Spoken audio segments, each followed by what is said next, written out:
আজকে চলে এলাম পেঁপের রেসিপি নিয়ে, নিরামিষ। আজকে পেঁপের রেসিপি অন্যরকম একটু বানাবো। প্রথমে পেঁপেগুলোকে ভালো করে ছাড়িয়ে ধুয়ে নিয়েছি, এবার গ্রেটারের সাহায্যে গ্রেট করে নিয়েছি। এবার ছোট ছোট করে আলুগুলো কেটে নিয়েছি, কড়াই বসিয়ে দিলাম। এবার তেল অ্যাড করে দিলাম, ছোট ছোট করে আলুগুলো ভালো করে ভেজে নিব। ইউটিউব চ্যানেল থেকে দেখলে সাবস্ক্রাইব করে দিবেন, ফেসবুক পেজ থেকে দেখলে ফলো করে পাশে থাকবেন।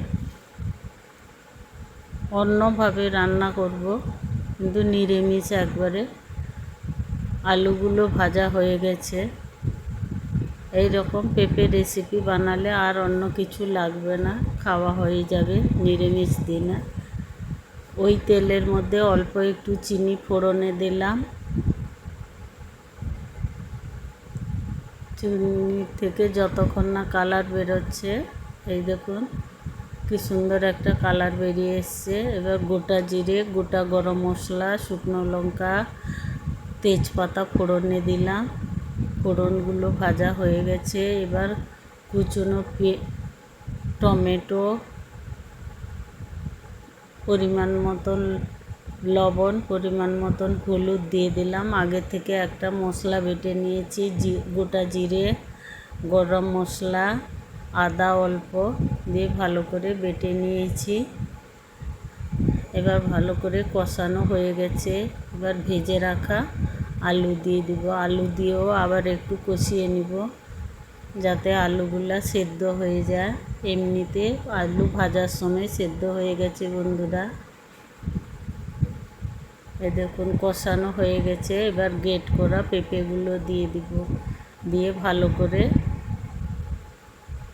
মিশিয়ে নিব। এতে জল ব্যবহার করব না, এরকম লো আঁচে আস্তে আস্তে করে ভালো করে কষিয়ে নেব। নামানোর আগে অল্প একটু ঘি দিয়ে দিলাম, যেহেতু নিরামিষ রেসিপি। ঘি দিয়ে আবারও ভালো করে মিশিয়ে নিব।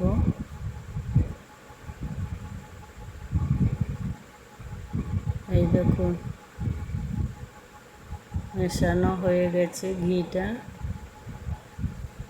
এবার নামিয়ে নিব। রেসিপিটি ভালো লাগলে লাইক, কমেন্ট, শেয়ার করে দিবেন। আজকের মতন এই পর্যন্ত। Tata, bye bye. আবার অন্য কোনো রেসিপির সঙ্গে দেখা হবে। ধন্যবাদ।